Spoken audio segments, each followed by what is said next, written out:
Do you think that that process, having so many cooks in the kitchen, turns out a product that's lesser than something that would have been better had it been kind of spearheaded by one creative vision? I think so. And that's kind of this weird double-edged sword when it comes to content creation in that world, is that if you have a lot of money, you're going to have less freedom. If you have less money, you're going to have more freedom.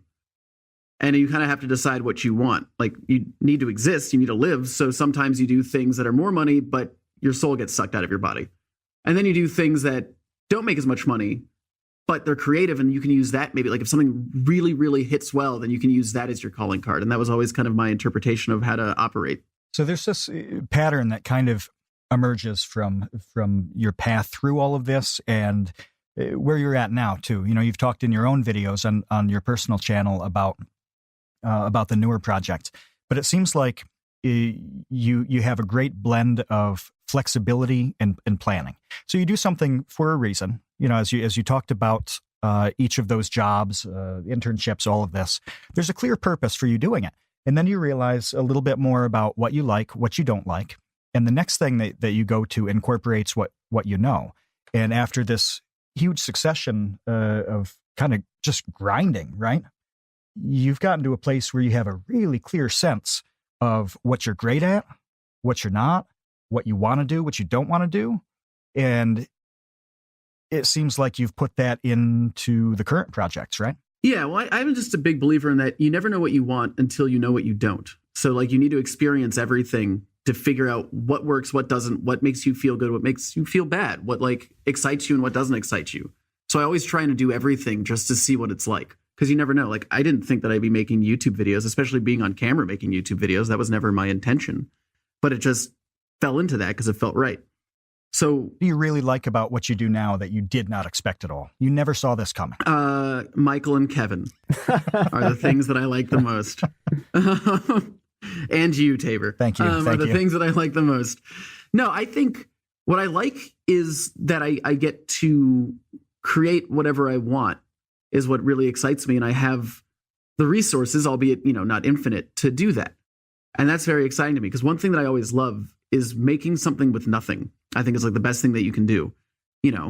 Like there used to be a time before we had Eric here full time being camera operator and stuff, where if I want to do a camera move, well, I just like jerry rig some rubber bands and string to the tripod so I could do like a whip pan. And I'd use the rubber bands to help absorb some of the force from that. So it like would actually be smooth and would stop on me. But like, oh, cool. Like that little move makes it feel like there's more production value. It's like little tricks like that I think are really important. Or maybe I have a light. Great. We were using like these really nice lights because we're at the YouTube space. I would have the dimmer next to my foot. So I could like push my foot to dim the light and then bring it back up. So like the episode would start with the light coming on me. And it's like, oh, cool. I just did that by having it attached to my foot, like gaffer tape it to my foot so I can actually do that stuff. So that's always fun to me. You're kind of like Dick Van Dyke in Mary Poppins, where he has like the drum and like a horn, and he's got like all of these things. What does he have? Castanets and like cymbals attached to him. And you're just walking around the park, basically singing a song for imaginary cartoon friends. In the least believable Cockney accent ever recorded. Before you and your friends cleaning some chimneys. Hey man, cleaning chimneys was good money back in the day. Really bad for your lungs, but you got to make a dime. Right. Well, yeah, you make a dime until you die of lung cancer at 27. I think it was making a sixpence. A sixpence? Yeah. Making a farthing. So, yeah, I don't know. What else? What else you got? What are we talking about? Where am I? We're talking about Could You Survive the Movies, because that's really what the journey of all of this has lately, culminated in, is you making this tremendously beautiful show on YouTube that I don't think anybody ever would have thought was possible. There's really just a couple like years ago, even. Yeah, there's nothing that I've seen. And sorry to jump in when I guess the creator of this show could weigh in if we let him. But no, see, sometimes you see something and you're like, oh, like this is a genre that's developing. Like this is going in the right direction. Something really cool is going to pop here. I didn't really see anything like that before Jake's show hit. And when that came out, which everybody needs to see this, it's incredible in terms of, the cinematic quality, just this is amazing. Nobody did anything like this.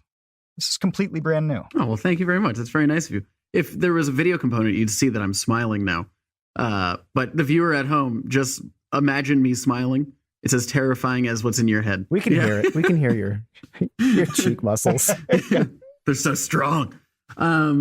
Yeah, I mean, that was, to me, a long time coming. Like, I've always wanted to, and this is a fear that I have, and I don't know if you guys feel this way in your creative endeavors, but I don't think I'll ever be satisfied with anything that I ever do. So for me, it's always, whatever I make, the thing I make after it needs to be better in some regard. Better doesn't necessarily mean, oh, it's bigger, it has more money behind it. It just needs to be better. What that means, I don't know. It's like a feeling that I have when I make content. Which is one of the reasons why I take so long to make stuff, because it really needs to be something I'm excited about and something that's different to me. And that's, you know, I always think about, like, why do I make science movies is what I consider them in my head, you know, and I think it's that it's just the topic, but the genre, I can make anything. So it can be like an action movie, or it can be a horror film. It can be a romantic comedy if I want it to be, as long as the through line is information and education. And that to me is exciting because it never gets boring. Even though I'm always making science movies, the way that they feel, the way that they look is different. And that's kind of what I love. So when it came to Could You Survive the Movies, it really was, I wanted to make, to your point, Matt, I wanted to make something that was different, that didn't exist yet. Because when I would talk to production companies about making a TV show, they'd always be like, oh, cool. So like, we imagine it like Mythbusters, but more science. Or we imagine it like Survivor Man, but you survive using science. It's like, okay, you're just naming other shows that already exist. Let's create a show that doesn't exist. So then when other people try and make shows, they're like, let's make it like Could You Survive the Movies? That's what I want to do.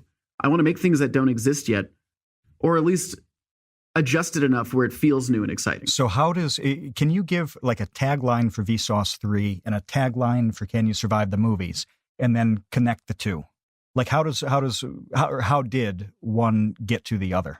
A tagline, I don't know how, you know, like succinct I can make it. I mean, I think Vsauce 3 has always been, the more comfortable I got with running this channel, the more comfortable I got just making it what I wanted to make it. And it's always been, I want to explain fictional things cinematically. I want it to feel like you're on an adventure, that you're, you know, that's why on all of our channels, we talk directly to the camera as if it's a human being, because it is.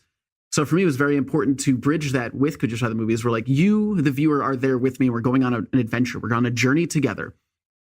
And by the end of it, hopefully we'll learn something. But if anything, I just want you to be excited and have fun. And that's just really important to me. Because like one thing that's always, because I've always loved movies. And I always remember when I was a little kid watching horror films were my favorite, because they would make you feel scared. They could make you feel excited. They could make you feel happy. They could make you feel sad. And you feel all these emotions in such a short amount of time, in like an hour and a half.